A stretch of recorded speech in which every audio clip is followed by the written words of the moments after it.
Snow fell like a curtain of white fire over the small mountain town of Maple Ridge. Roads were buried, power lines down, and the only light left came from a tiny diner glowing against the blizzard. Inside, Hannah Brooks wiped down the counter with trembling hands. Her boss, Ben, had already gone home, and her little sister Lily was asleep in the back room.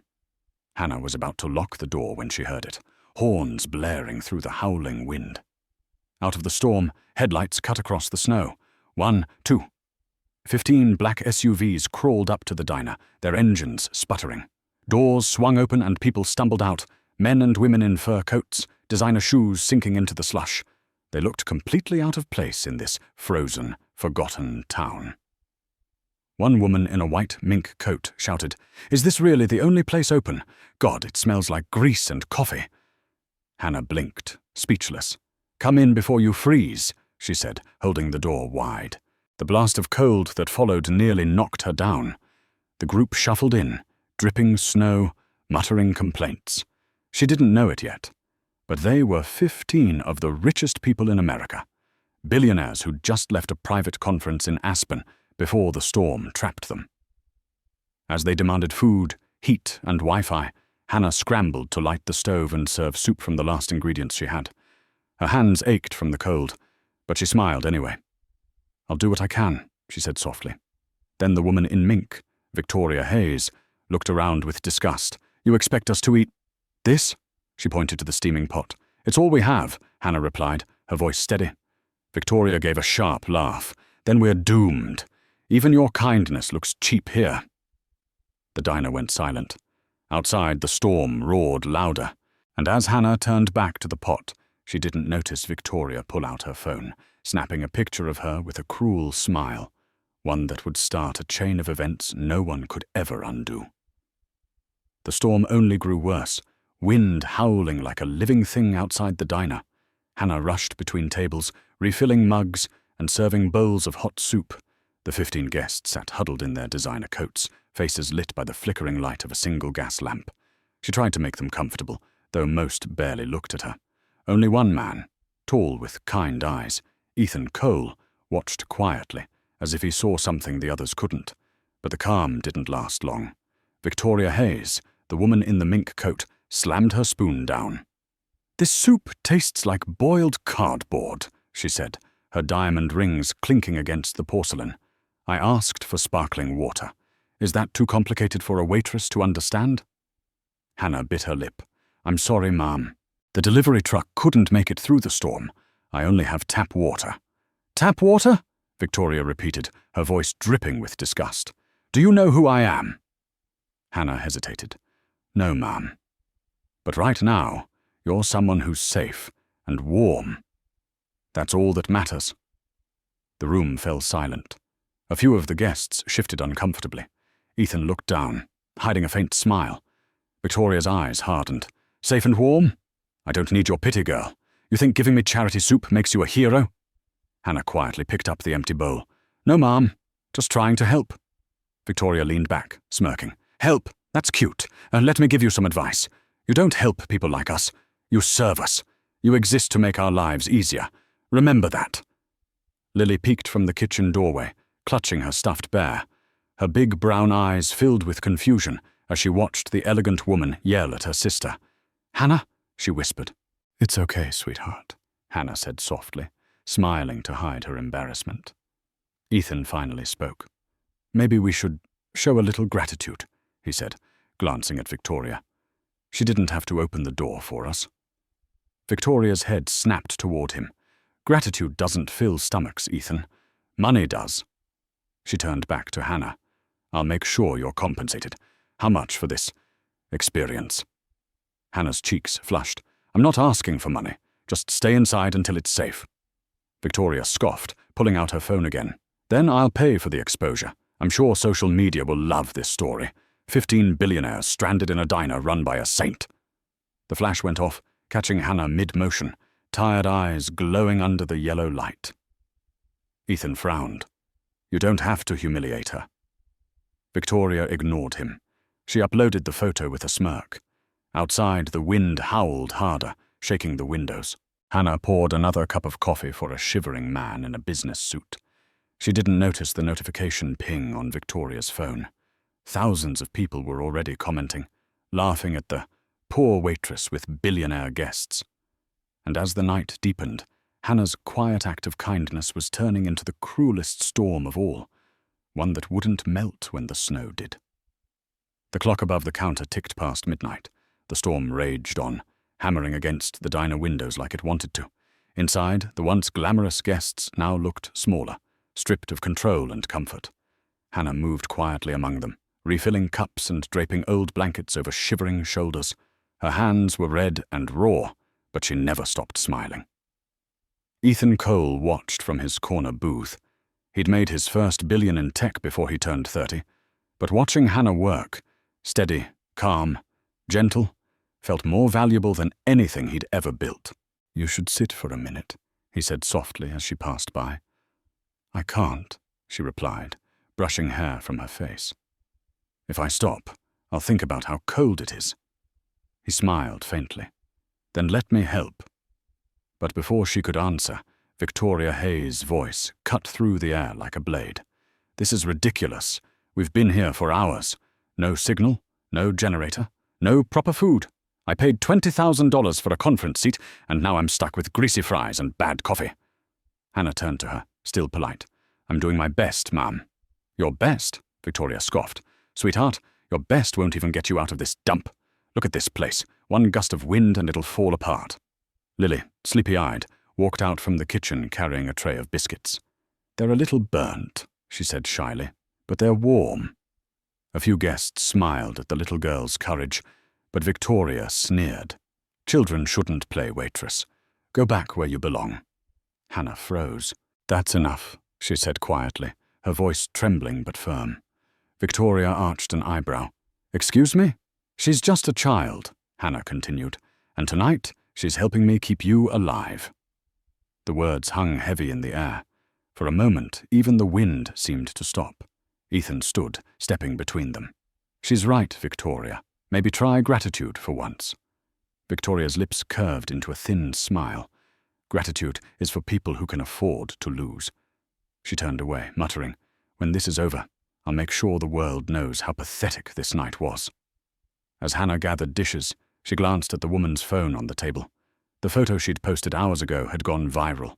Thousands of comments mocking her diner, calling her the poor savior of the rich. Her throat tightened, but she said nothing. She just turned off the stove, checked on Lily, and whispered, "Kindness doesn't need an audience, baby.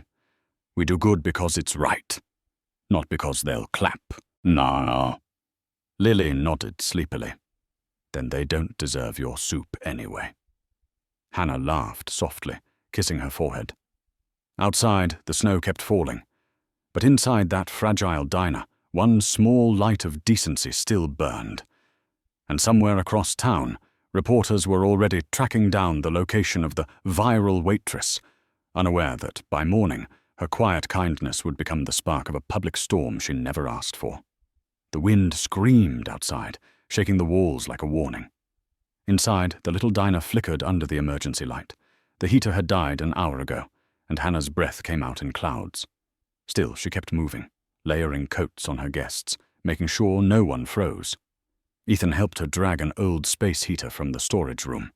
"You don't have to do all this," he said. "You've done more than anyone could." Hannah shook her head. "If I stop, they'll think kindness is weakness." From the corner booth, Victoria Hayes watched, wrapped in her fur coat like armor. "She's not being kind," she muttered to another billionaire. "She's performing. Poor people always want to look noble." Her voice carried farther than she thought. Hannah heard every word, but pretended she didn't. She poured another cup of coffee, her hands trembling not from fear, but exhaustion. When she turned, Victoria's assistant, a nervous young man, stood near the window. "Ma'am, the road's still closed," he reported. "We're stuck here till morning." Victoria groaned. "Stuck? With this?" She gestured around the diner. "Do you know what this place smells like? Poverty." Ethan's patience snapped. "You could at least try being human for one night." Victoria smirked. "Human?" I didn't build an empire by crying over spilled soup. The words hit harder than the wind. Hannah didn't reply. Instead, she walked towards the counter where Lily was sleeping on a stool, curled under a blanket. She gently brushed snowflakes from the child's hair and whispered, "It's okay, sweetheart. Morning will come soon." For a few minutes, silence returned. The fire in the old stove crackled weakly. Then a loud bang shattered the quiet. One of the back windows had blown open. Snow poured in, and icy wind roared through the room. Guests screamed, ducking under tables. Without thinking, Hannah rushed toward it. She tried to shut the window, but the wind nearly lifted her off her feet. Ethan ran to help, gripping her arms. Together they forced it closed, sealing it with duct tape and a prayer. "Are you crazy?" Victoria shouted. "You could have been killed." Hannah turned, panting. Someone had to do it. For the first time, Victoria said nothing. She just stared at the waitress, whose cheeks were blue from cold, whose eyes still shone with stubborn warmth. Later, when the guests finally dozed off, Hannah sat by the window, staring at the storm. Ethan joined her. "You shouldn't let her get to you," he said softly. "She doesn't," Hannah whispered. "People like her forgot what it feels like to be helpless. Maybe tonight will remind her."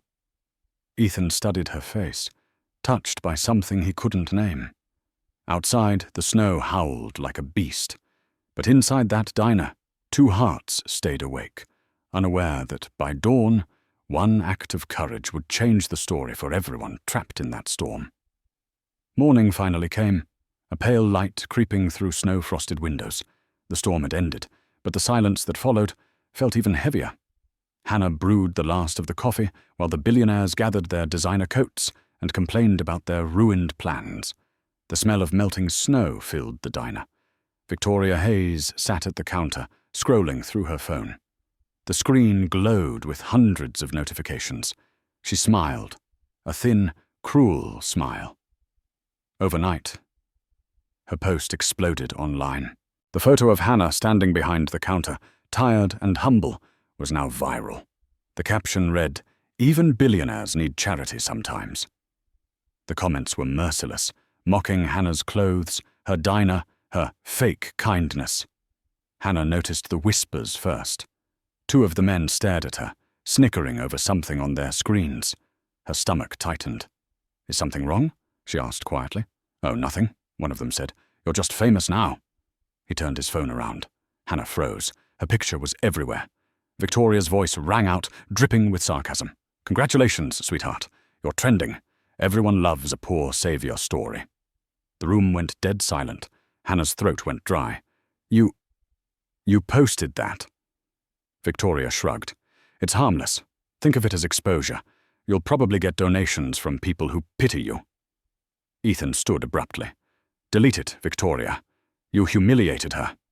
"Don't be dramatic," she said, swirling her coffee. "The world needs reminders that generosity still exists, especially when it looks good on camera." Hannah's face burned. "You had no right," she said softly. "I opened my door so you wouldn't die in the cold. Not so you could turn me into a joke." Victoria chuckled. "A joke? You should be thanking me. That picture will get you more attention than this dump ever could." Lily appeared from the back room, rubbing her eyes. "Hannah, what's happening?" Hannah took a shaky breath. "Nothing, baby, we're fine." She turned back to Victoria, her voice trembling but clear. "You can keep your money, your cameras, and your pity. I don't need any of it." Victoria rose slowly, towering over her. "Careful, waitress. You don't want to bite the hand that feeds you." Hannah met her gaze. "No," she said firmly. "I just don't want to kneel to it." A murmur rippled through the room. Even the other billionaires looked uneasy. Ethan stepped forward, placing a gentle hand on Hannah's shoulder. "You don't deserve this," he whispered. Victoria tossed a folded check onto the counter. $5,000 for your performance." Hannah didn't even glance at it. She picked up the check, tore it in half, and dropped it in the trash.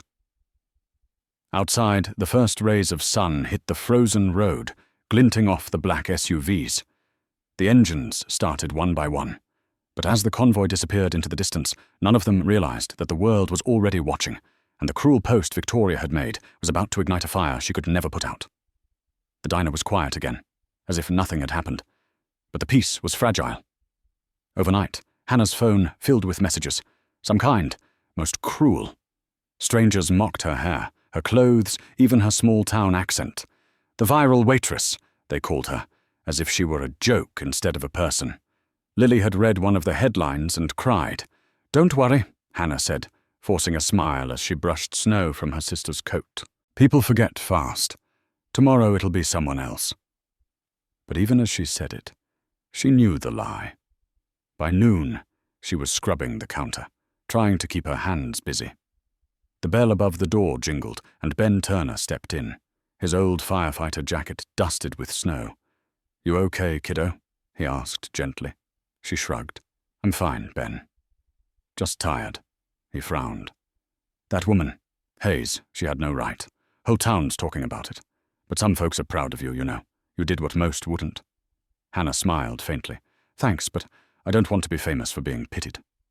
She turned back to the window and froze. In the distance, a low rumble echoed through the valley. The sound grew louder, deeper, until cups on the counter began to tremble. Ben squinted. "What the hell?" Moments later, the road outside filled with light. Sleek black cars, dozens then hundreds, rolled into Maple Ridge. Chrome gleamed under the sun. Hannah counted, stunned. 10, 20, 50. By the time she stopped, there were over 100. Lily ran to the window. "Hannah, they're back!" Engines shut off in unison. Doors opened, and men in suits stepped out, carrying boxes, tools, and rolled blueprints. Cameras flashed. Reporters swarmed the road. Hannah's stomach dropped. "No," she whispered. "Not again." Ethan Cole emerged first, his coat dusted with snow. He smiled faintly. "You didn't think we'd forget you, did you?" Behind him, several familiar faces from the storm approached, each of the 15 billionaires, flanked by employees. Trucks unloaded supplies, new kitchen equipment, insulation, fresh paint, generators. "What is this?" Hannah stammered. Ethan spread his hands. "Repayment. 15 of us owe you our lives. Today, we give something back." But before she could respond, another car door slammed. Victoria Hayes stepped out in heels sharp enough to cut ice. "Don't thank me," she said coldly. "This wasn't my idea." The cameras turned to her instantly. Victoria adjusted her sunglasses, smiling for the press. "We're rebuilding this place," she announced. "And maybe, if she learns to behave, Miss Brooks can serve coffee at her own grand reopening." The crowd murmured. Hannah's hands shook, but she lifted her chin. "You can rebuild my walls," she said softly, "but you can't rebuild your reputation." Victoria's smile faltered, and as the reporters captured every word, the world began to realize that the woman once mocked as the viral waitress was no longer the one being humiliated. The following morning, Maple Ridge looked like the center of the world. Reporters lined the narrow street, filming every move as construction crews swarmed Hannah's small diner. Fresh wood, steel beams, and luxury kitchen equipment piled high in the snow. The sign, Maple Ridge Diner, hung crookedly above it all, the only thing untouched. Ethan found Hannah standing near the entrance, arms folded, her face pale with confusion. "They're turning your diner into a palace," he said quietly. "It doesn't feel like mine anymore," she replied. Before he could answer, Victoria Hayes stepped out from her black limousine. Dressed in a sharp white coat and high heels that sank slightly into the slush, she looked like she owned the storm itself. "Miss Brooks," she said with a polished smile, "we're giving you a chance at redemption. Consider this a business opportunity." Hannah frowned. "Redemption? For what?" "For embarrassing my company," Victoria replied smoothly. "Your little viral act of charity made the public think I'm heartless. We're rebuilding this diner into a Haystone cafe, our newest brand extension. You'll manage it, of course. We'll pay you. Generously." The crowd leaned in. Cameras clicked. Hannah's throat went dry. "So you want to buy my diner and turn it into your brand?" Victoria's smile sharpened. "Correction. I already have. The land title was transferred this morning. I'm simply offering you employment." Ethan stepped forward, anger flashing in his eyes. "You can't do that. You're exploiting her again." "Oh, please," Victoria scoffed. "It's called business. She'll be lucky to be part of it." Hannah's stomach twisted. She remembered her mother's voice years ago. "Never trade your dignity for comfort, sweetheart. You'll lose both." She took a slow breath. "I won't work for you." Victoria blinked. "Excuse me?" "I said no," Hannah repeated. "This place isn't for sale, especially not to the person who turned my kindness into mockery." The crowd gasped. Reporters rushed closer, microphones thrust forward. Victoria laughed, the sound sharp as glass. "Do you have any idea who you're talking to?" "Yes," Hannah said evenly, "to a woman who's terrified of being wrong." A murmur rippled through the press line. Ethan smiled faintly, proud but worried. Victoria's eyes darkened. "Fine," she said. "If you don't want my help, let's see how long your little diner lasts without it." She turned sharply and strode back to her car, photographers snapping every step. Hannah stood frozen in the cold, her breath trembling in the air. Ethan touched her arm. "You just declared war on a billionaire." She looked at the shattered snow beneath her boots. "No," she said softly. "I just refused to surrender." And as Victoria's limousine disappeared down the mountain road, Hannah didn't know that the next time she saw that woman, the truth about her father's death, and everything she'd ever believed, would come crashing down. The following morning, Maple Ridge looked like the center of the world. Reporters lined the narrow street, filming every move as construction crews swarmed Hannah's small diner. Fresh wood, steel beams, and luxury kitchen equipment piled high in the snow.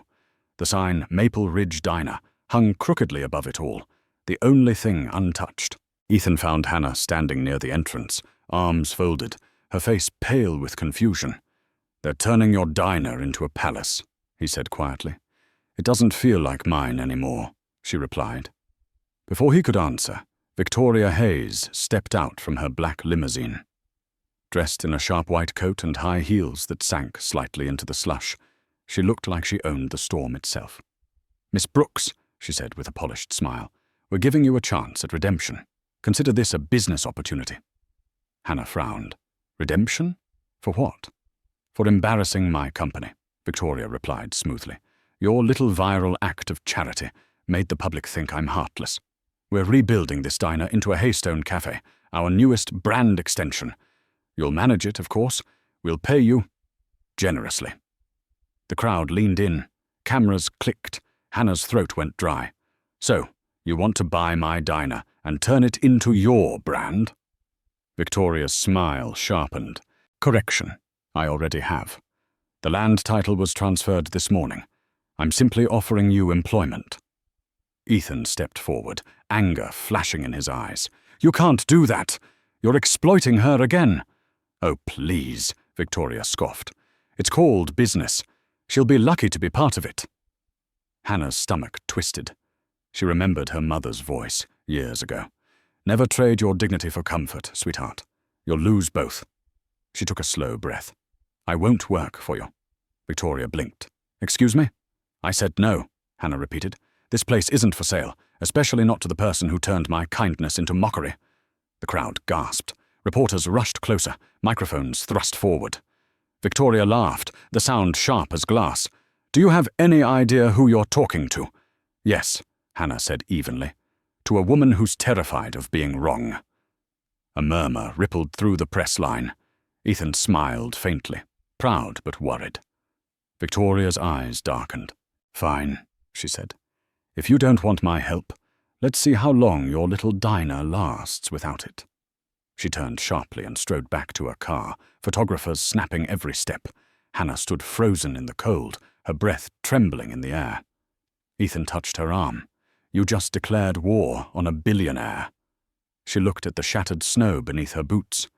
"No," she said softly. "I just refused to surrender." And as Victoria's limousine disappeared down the mountain road, Hannah didn't know that the next time she saw that woman, the truth about her father's death, and everything she'd ever believed, would come crashing down. The story spread like wildfire. Within a week, every major news outlet ran headlines about the billionaire and the waitress. Videos of Hannah refusing Victoria Hayes' offer had millions of views. People called her the woman who stood up to power. But for Victoria, the fallout was brutal. Her company's stock plummeted. Former partners distanced themselves. Her empire, built on fear and pride, was beginning to crack. Inside a Manhattan skyscraper, Victoria stormed into a boardroom filled with executives. "We're not losing this company over a waitress," she barked. One of them cleared his throat nervously. "It's not just the PR issue, ma'am. There's new information. A journalist uncovered an old construction accident linked to the Haystone Group. The records show safety violations and your signature." Victoria froze. "That's impossible." But it wasn't. A grainy photo appeared on the screen. Workers in helmets, a half-collapsed building, and a familiar last name on the report. Brooks. Her heart slammed against her ribs. "Delete it," she ordered. "Now!" But the story was already live. Across the country, news anchors discussed it in shocked tones. New evidence suggests the 2010 Haystone collapse was covered up, resulting in the death of foreman Daniel Brooks. At that same moment, in her diner, Hannah stood frozen in front of the TV. Her father's name filled the screen. "No," she whispered, her hands trembling. That's Dad." Ethan stepped forward, voice soft but steady. "It's true, Hannah. I found the original reports. He tried to warn them the scaffolding was unsafe. Victoria's company ignored him." Hannah's knees buckled. "She ruined him," she whispered. "She ruined everything." The door burst open. Reporters filled the diner like a flood. "Miss Brooks, do you have a statement? Did your father die because of Victoria Hayes?" She couldn't speak. She just stared out the window, where snow had begun to fall again, soft and merciless. Meanwhile, in her penthouse, Victoria watched the chaos unfold on live TV. Her reflection in the glass looked nothing like the woman who once controlled everything. Her phone rang non-stop. Investors, lawyers, former friends. She ignored them all. When she finally answered, it was Ethan's voice. "Victoria," he said quietly, "you can still do one decent thing. Tell the truth." For a long time, she didn't respond. Then her voice broke. "You think a confession will fix this? It won't bring him back." "No," Ethan said, "but it might save you from becoming the monster you already see in the mirror." That night, Victoria stood before cameras for the first time, makeup gone, voice shaking. "Daniel Brooks was a good man," she said. "He died because of my company's negligence, and because of my silence." The world fell quiet, and as Hannah watched from her tiny diner, tears streaming down her face, she finally saw the woman who had destroyed her family, now stripped of power, of pride, and of every lie she'd ever hidden behind.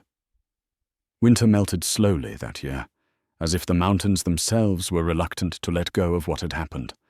The scandal surrounding Haystone Group had shaken the nation, but for Hannah Brooks, the noise had finally faded into peace. The diner, her diner, was open again, rebuilt by volunteers and townsfolk who refused to let the story end in tragedy. The new sign above the door read, "Maple Ridge Diner, where kindness survived the storm." On the morning of the reopening, Hannah stood outside, hands tucked into her coat pockets, watching the parking lot fill with cars. Locals, reporters, and even strangers from neighboring towns came carrying flowers and handwritten notes. The air buzzed with warmth instead of gossip. Ben Turner walked up, wiping his hands on a rag. "You did it, kid," he said. "This place feels alive again." Hannah smiled. "We did it, Ben. All of us." A small hand slipped into hers. Lily looked up, her cheeks pink from the cold. "Do you think Dad can see it?" Hannah's eyes softened. "I think he's been watching the whole time." Just then, another car pulled in. A sleek, silver one. Familiar but different. Ethan stepped out. No suit this time. Just a wool jacket and a shy smile. "Well, you didn't think I'd miss this, did you?" he said. She laughed, the sound light and free. "You always show up at the right time." He looked around at the crowd, then back at her. "You never gave me something money never could. A reason to believe people can still be good." Before she could respond, murmurs rippled through the crowd. A black sedan had stopped at the edge of the lot. From it stepped Victoria Hayes. No entourage, no cameras. Just a weary woman holding a small box. The crowd tensed, but Hannah walked toward her. "Why are you here?" she asked softly. Victoria's voice trembled. To finish what I started, I sold my shares, everything I owned. This belongs to you." She opened the box, a letter of apology, and a check made out in Hannah's name, signed not as CEO, but Victoria Hayes. "I don't want your money," Hannah said gently. Victoria nodded. "Then use it for good. Make something right that I never could." The two women stood there in silence. Snow began to fall, light, delicate, forgiving. Later that night, Hannah looked around her bustling diner. Laughter, warmth, clinking dishes. On the wall hung a framed photo of her father, smiling in his work uniform. Next to it was a new plaque, in memory of Daniel Brooks, proof that kindness always outlasts power. Ethan leaned close, whispering, "You've changed the world, Hannah." She shook her head. "No," she said softly. "I just refused to let it change me." Outside, the last snow of the season drifted down, covering the scars of winter. And for the first time, the storm that once tried to destroy her had finally become the reason she could begin again. Spring painted Maple Ridge in gold and green. The diner was busier than ever, its neon sign glowing every night like a beacon of hope. Hannah moved through the crowd of regulars, her apron dusted with flour, her laugh easy and warm. For the first time in years, she felt free. But peace has a way of inviting the past back when you least expect it. One afternoon, as the lunch rush slowed, a man in a dark suit stepped through the door. He wasn't local, too polished, too careful. He scanned the room until his eyes landed on Hannah. "Miss Brooks?" he asked politely. "I'm David Lang, from the Hayes Foundation." The air tightened around them. Conversations faded. Hannah wiped her hands on a towel. "The Hayes Foundation? I thought that dissolved after Victoria resigned." "Not exactly," he said. "Mrs. Hayes redirected its mission to fund small-town education and rebuild communities affected by corporate negligence. You're on her list." Hannah blinked. "Me?" He nodded. "She insisted personally. There's also something else." He placed a sealed envelope on the counter. The handwriting was neat, familiar. Victoria Hayes. Ethan, who'd been sitting by the window, stood and joined them.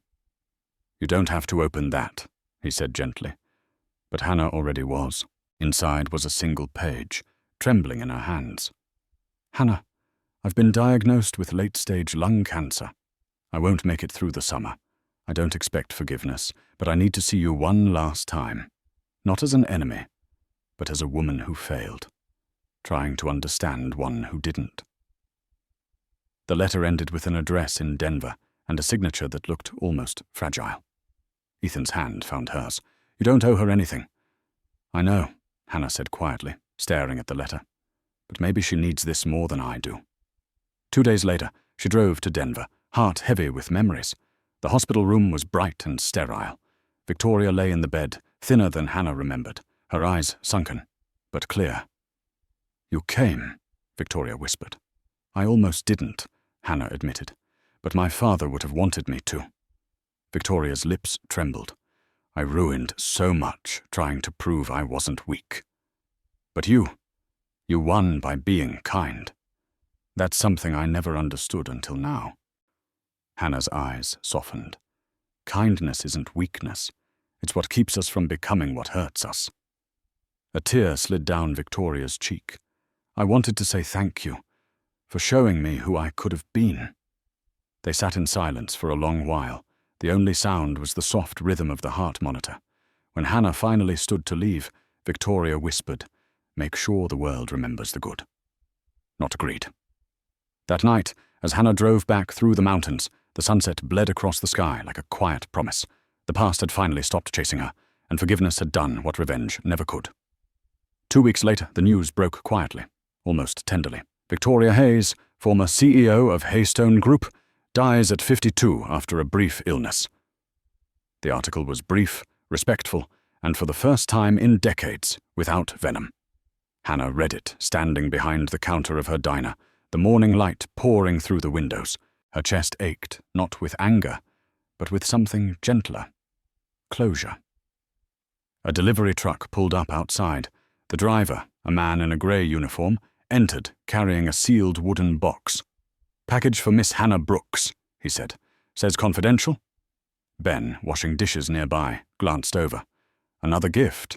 You've been getting plenty since all this fame. This one's different, Hannah murmured, noticing the sender's name. The Hayes Foundation. She opened it carefully. Inside was a handwritten letter and a small velvet pouch. To Hannah, the letter began. I didn't want my life to end without doing one final right thing. Enclosed is the deed to the Maple Ridge Diner property, fully in your name. You no longer owe a single cent on this place. It belongs to you. Forever. Hannah's breath caught. Tears welled in her eyes as she unfolded the second page. Inside the pouch, you'll find a key. It's for a small fund I set aside. A scholarship for girls from working families who dream of something bigger.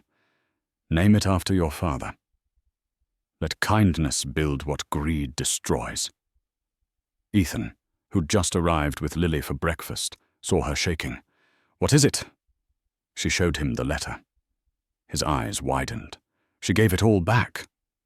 Hannah nodded, swallowing the lump in her throat. She finally understood.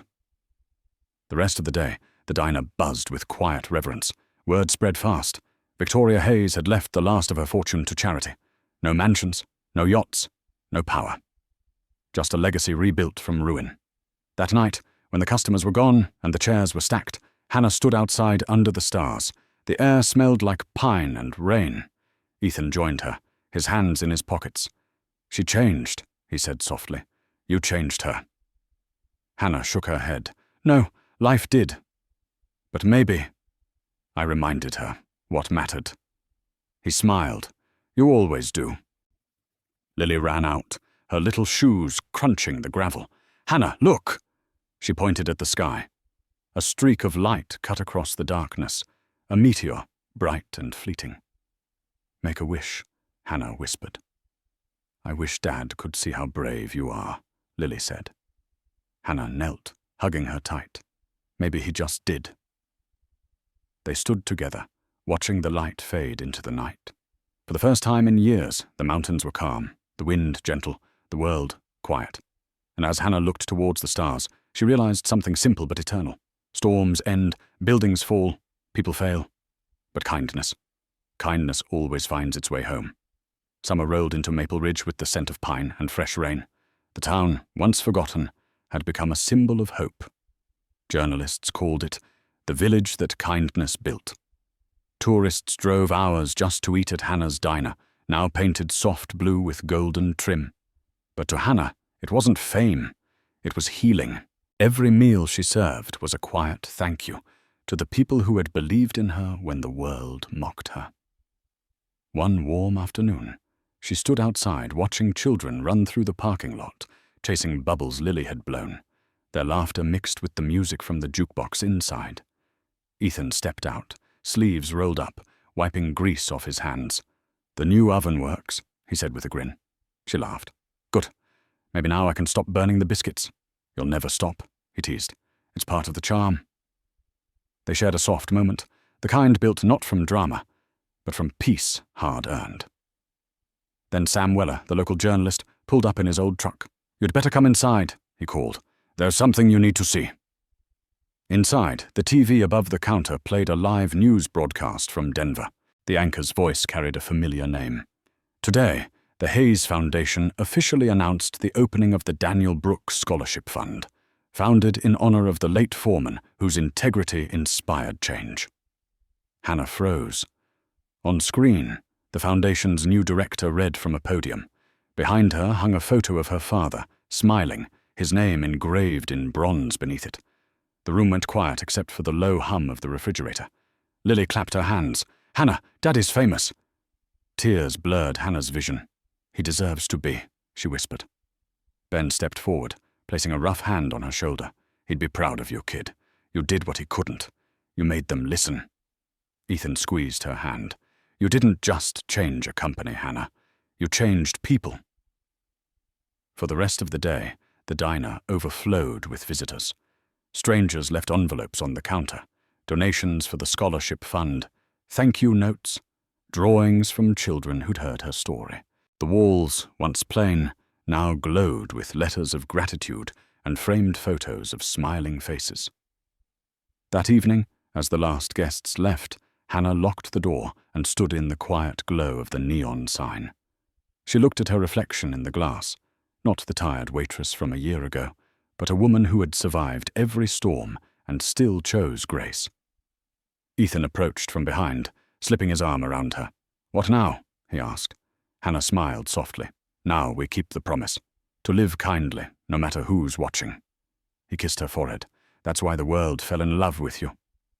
Outside, the sun dipped behind the mountains, turning the sky to gold, and as the lights of Maple Ridge shimmered in the distance, Hannah finally understood.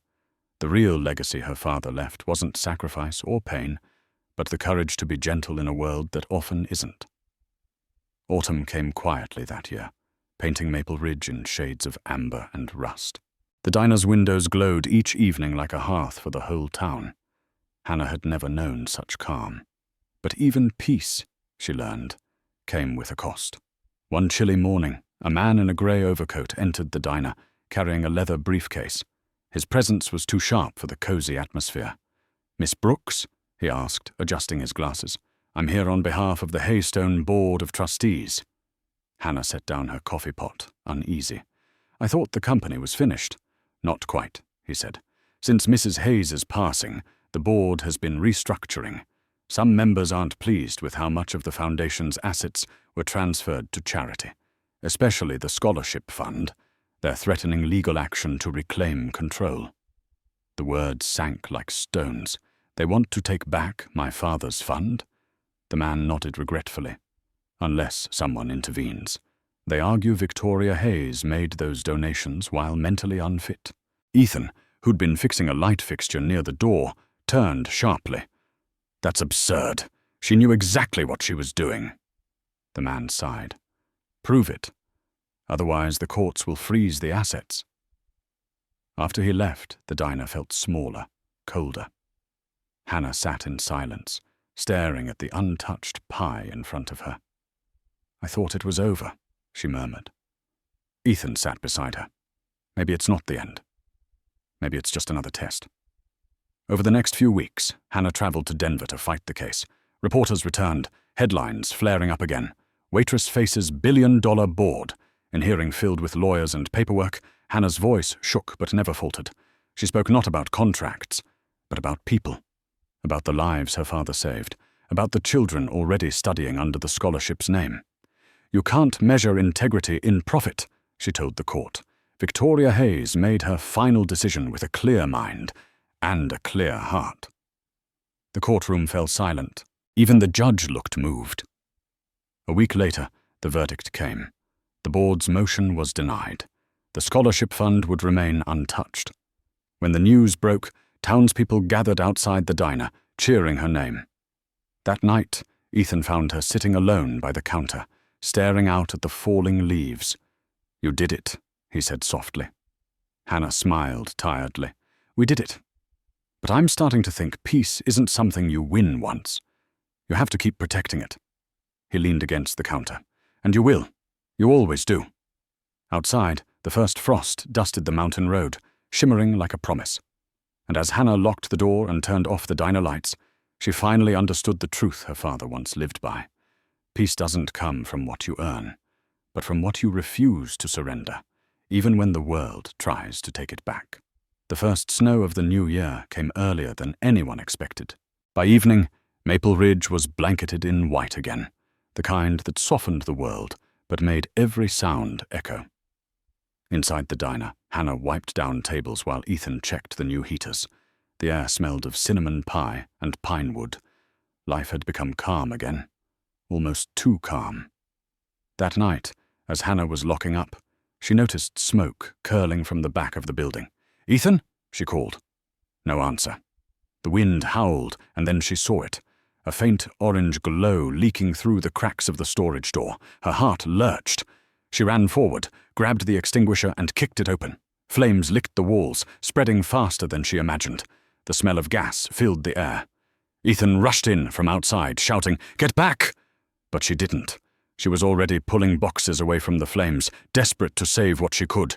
"Hannah, stop!" he yelled. "It's too dangerous." "Not again," she cried. "I won't lose this place too." Memories flashed. Her father's diner burning years ago, his hands trying to protect everything he'd built. The fear, the loss, it was all happening again.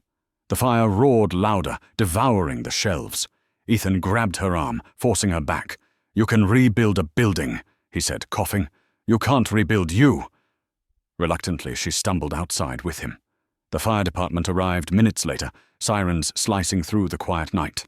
Ben Turner and half the town gathered as flames consumed the storage room. Snow fell harder, hissing as it met the heat. By morning, the fire was out, but part of the diner was gone. The smell of smoke clung to everything. Hannah stood in the rubble, tears freezing on her cheeks. "I failed him again," she whispered. "Dad built this place and I let it burn." Ethan turned her to face him. "You didn't fail anyone. Your father didn't build a building, Hannah. He built a legacy, and that legacy is standing right in front of me." She met his eyes, the weight in her chest loosening. "But I don't even know where to start again." He smiled gently. "You already did, every time you got back up." In the following weeks, the town came together just as it had after the storm years before. Locals donated wood, paint, and time. The scholarship fund sent volunteers. Even strangers drove up from Denver, inspired by her story once more. One snowy evening, as she watched the new walls rise, Lily tugged her sleeve. "Hannah, why do bad things keep happening to us?" Hannah knelt, brushing hair from her sister's face. "Because good things need something to fight for." Lily thought for a moment. "Then we'll win again, right?" Hannah smiled. "We always do." And as the wind carried the scent of smoke and snow away, Hannah realized the truth her father must have known. Fires destroy, yes, but they also clear the way for new light to grow, and this time nothing would burn her spirit again. Or Part 16, The Confession Under the Northern Lights. Winter returned to Maple Ridge with a softness that almost felt merciful. Snow blanketed the roofs, and the diner glowed like a lantern in the cold. Business was steady, the scholarship thriving, and yet Hannah couldn't shake the quiet restlessness inside her. Every victory had come at a cost, and peace, she knew, was never permanent. One night, long after closing, she wiped down the counters while Ethan repaired a flickering bulb above the window. The radio hummed softly in the background. News about the Hayes Foundation continuing its charity work. "You should be proud," Ethan said, climbing down from the stool. "You turned a scandal into something that changes lives." Hannah smiled faintly. "It's strange. I used to think justice would feel like fireworks. Turns out it's more like a whisper you finally stop fighting." He laughed gently. "You've always had a way with words." Before she could respond, the bell above the door jingled. A gust of cold air swept in, and a man stepped through. His face was pale, almost haunted, his coat covered in snow. "Miss Brooks?" he asked. "My name is Arthur Hayes, Victoria's brother." Hannah froze. "I didn't know she had family. We haven't spoken in years," he said, removing his gloves. "I came because there's something you should know, something Victoria never told you." Ethan moved closer, wary. "What is this about?" Arthur sighed heavily. "Your father, Daniel Brooks, wasn't just an employee. He was Victoria's partner once, before the company, before the money.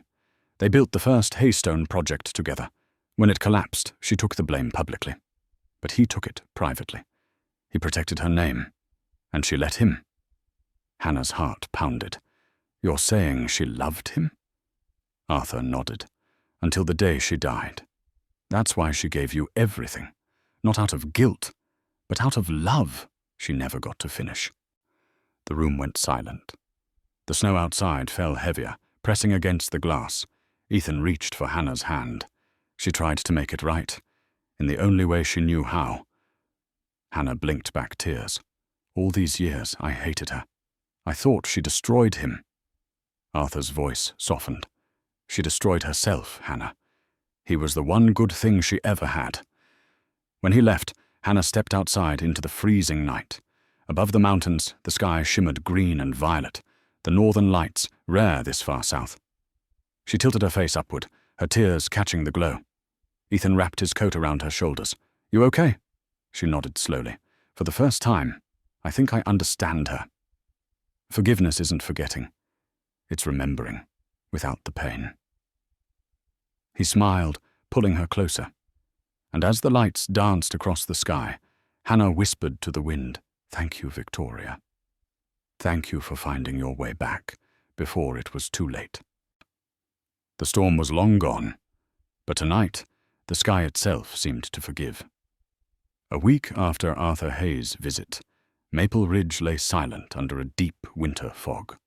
The diner was closed for renovation, just Hannah, Ethan, and the smell of sawdust lingering in the air. They were replacing old floorboards near the counter when Ethan's hammer struck something that didn't sound like wood. He frowned. What was that? Hannah knelt beside him. Together they pried open a section of the floor. Inside, wrapped in brittle wax paper, was a small tin box, rusted and cold.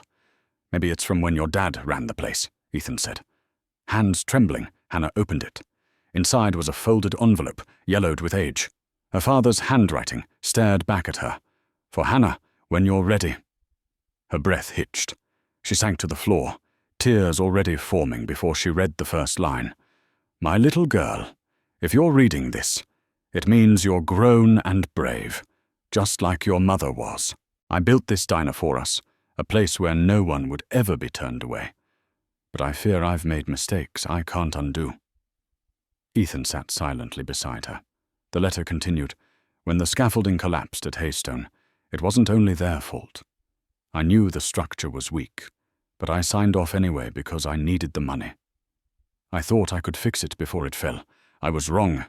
Victoria begged me to let her take the blame, but I couldn't let her destroy herself for my mistake. I wanted you to have a father who stood for something." Hannah's tears dripped onto the paper. "He took the blame to protect her," she whispered. Ethan put his hand over hers. They both protected each other. The final lines of the letter read, "If you ever meet Victoria again, tell her I never stopped believing in her heart. And tell Lily, kindness is never wasted, even when no one sees it. That's what saves us in the end." For a long time, neither of them spoke. The hum of the heater filled the silence. Hannah looked around the diner. The same walls her father had built with his bare hands, the same counter where she'd served soup to strangers in a blizzard. "I thought I knew the whole story," she said quietly. "Turns out, I only knew the storm, not the people trapped inside it." Ethan smiled softly. "Now you do. Maybe that's what all this was for, to uncover the truth, piece by piece." Hannah folded the letter carefully, pressing it to her heart. "He wasn't perfect," she said, "but he was real, and that's enough." As dusk fell, she placed the tin box in a glass case near the register, right under a new sign that read, "For those who believe in second chances." Outside, snow began to fall again. Not harsh, but gentle, as if the world itself was exhaling. And in that quiet, Hannah finally felt the weight of the past lift, replaced by something lighter. Truth, forgiveness, and the steady hum of peace that would never leave her again. Spring returned to Maple Ridge as if it had been waiting for permission. The snow melted into glittering streams, and for the first time in months, the mountains looked alive again. The diner stood tall in the heart of town. New walls, new windows, yet somehow still carrying the spirit of the old one. The sign gleamed in the sun, Maple Ridge Diner, built by hands, kept by hearts. On opening day, the street overflowed with people. The same community that had once watched Hannah's life crumble now gathered to celebrate her resilience. Volunteers, students from the scholarship fund, families who'd driven hours, all came to see the place where a Waitress once sheltered 15 billionaires in a blizzard. Inside, Hannah adjusted her apron nervously. "It doesn't feel real," she whispered. Ethan, standing beside her in a new collared shirt, smiled. "It's real because you made it that way. Look around, Hannah. This isn't just a diner anymore. It's a story people needed to believe in." And the doors opened. The smell of coffee, butter, and fresh bread filled the air. Ben flipped the open sign with a grin. "All right, kid," he said. "Let's give them the best breakfast they've ever had." As the crowd poured in, laughter and music filled every corner. Old friends hugged, children pointed at the photos on the wall, snapshots of the storm, the rebuild, and the people who'd helped along the way. Near the counter, Under a glass frame rested her father's letter and the rusted tin box they'd found beneath the floorboards. Above it hung a quote, "Kindness is what keeps the walls standing when everything else falls apart." Halfway through the day, Hannah noticed a man sitting quietly in the corner booth. He looked familiar, older, in a suit, holding a worn briefcase. When she approached, he stood up. "Miss Brooks," he said, "I'm from the Denver Historical Society. We're creating an exhibit called Stories That Changed America. We'd like to feature you and your diner." Hannah's eyes widened. "Me?" He nodded. "You reminded the world that compassion still matters. It's rare these days." Ethan squeezed her shoulder proudly. "She'll do it." By evening, the crowd thinned. The sun dipped behind the mountains, painting the sky in streaks of pink and gold. Hannah stepped outside, watching the light dance across the diner windows. Lily ran up, holding a small plant. "It's from Mrs. Turner's garden," she said. "She said we should plant something new to grow with the diner." Hannah knelt, digging into the soil beside the porch. "Then let's make it strong enough to survive every storm." As they patted the earth down, Ethan joined them, smiling quietly. "You realize this place has more heart than most cities I've lived in," he said. Hannah looked up at the glowing sign, her voice soft but certain, "Because everyone who came through that door left a piece of theirs behind." And when the last light of day faded, the diner stood glowing beneath the stars, not just rebuilt, but reborn, a monument to the idea that kindness, once planted, never stops growing. A year after the diner's rebirth, Maple Ridge had become more than a town. It was a symbol. News outlets called it the heart of humanity. Tourists still came, not to see wealth or luxury, but to witness the quiet miracle built from kindness. That spring, Ethan surprised Hannah with something she hadn't expected, a formal invitation printed on thick ivory paper. She unfolded it, brow furrowing. "The Hayes Foundation Annual Gala," he grinned. "They're hosting it here, in your diner." Hannah blinked. "You're joking." "Nope," Ethan said. "They want to celebrate the scholarship's success. It's funded over 200 students already. They insisted it happen where it all began." For weeks, the small town transformed. Lights were strung along every rooftop. The diner was redecorated in white and gold, its humble booths replaced with elegant tables. The smell of roast chicken and fresh bread filled the air as volunteers worked late into the night. When the evening arrived, luxury cars once again lined the snowy road, just like the night of the storm years ago. But this time, the headlights didn't carry arrogance.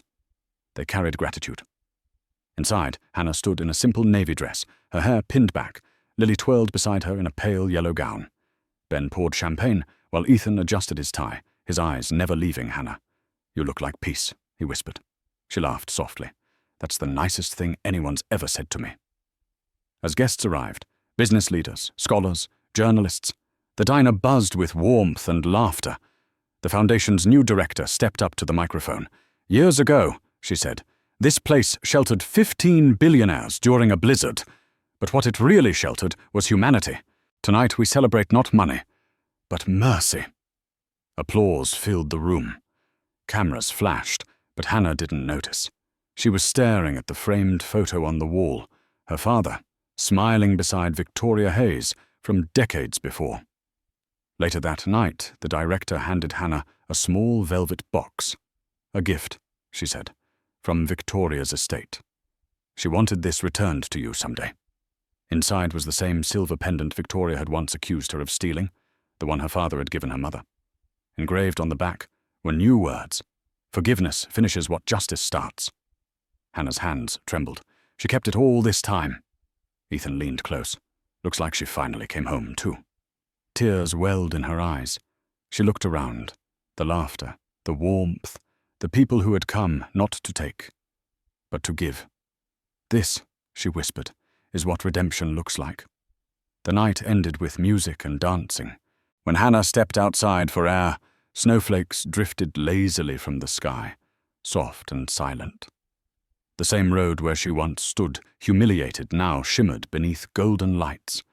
And as she looked back at her glowing diner, alive with laughter, second chances, and love, Hannah realized the storm hadn't taken anything from her. It had given her everything she was meant to become. Morning crept over Maple Ridge in a wash of rose and gold. The town was still asleep after the gala, but the diner already glowed, its sign flickering softly against the dawn.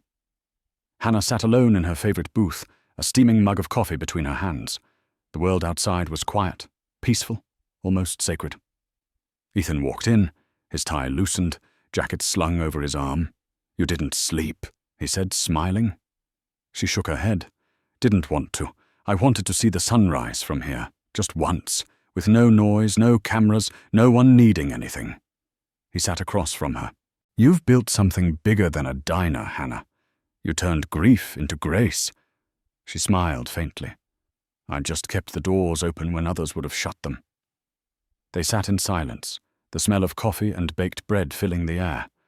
On the wall above the counter hung the photo that started everything, the one Victoria had once used to mock her. Now, framed in gold, it bore a new caption. "The night kindness changed the world." The bell over the door jingled. Lily ran in, hair messy, still wearing her slippers. "You promised we'd watch the sun come up together," she said breathlessly. Hannah laughed, scooting over so Lily could climb into her lap.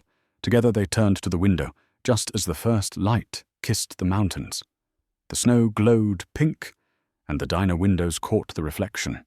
Warm, endless, alive. Ben Turner entered next, carrying a box of fresh doughnuts. "Town's still talking about last night," he said with a chuckle. "You made history again." Hannah grinned. "I think I'm done making history. I just want to make pancakes." They all laughed. The sound was easy, unforced, the kind of laughter that belongs to people who have survived the worst and still choose joy. As the sun climbed higher, Ethan pulled a small velvet box from his pocket. "Hannah," he said softly, "you've rebuilt this place, this town, and all of us. Now maybe it's time to build something, just for you." She blinked, breath catching, as he opened the box. Inside was a simple silver ring, engraved with the words, "Always home." For a long moment she couldn't speak. Then tears filled her eyes as she nodded. "Yes," she whispered, 1,000 times yes." Lily squealed, hugging them both. Ben clapped from the counter. The diner erupted in laughter and light, as if the walls themselves were celebrating. Outside, the sun broke fully over the ridge, washing the valley in brilliance. The last of the snow melted into glittering streams, carrying away every trace of the past. Hannah stood at the doorway, watching the light spill across the road where it had all begun.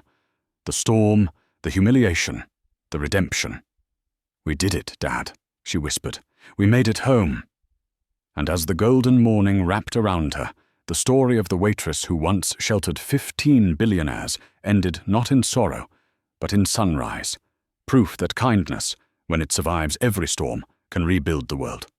And that's how Hannah's story ends, not with revenge, but with peace. If you're still here right now, maybe something in her journey touched your heart too. Maybe, like Hannah, you've faced storms that tried to take everything from you. But remember this, the Stoics believed you have power over your mind, not outside events. Real strength lies in how you respond. Life will test us, people will fail us, but kindness and resilience, those are choices we can always make. Hannah's story reminds us that forgiveness isn't weakness, it's freedom. She turned pain into purpose, loss into legacy, and in doing so, proved that goodness never truly disappears. It just waits for someone brave enough to live it again. So if your world feels broken right now, breathe. Start small, rebuild one act of kindness at a time. Because sometimes the storm doesn't come to destroy you. It comes to clear your path. If this story moved you, give it a like, share it with someone who needs a little hope tonight, and don't forget to subscribe. We're building a space here for stories that heal, inspire, and remind us all. Storms end, but love and kindness always remain.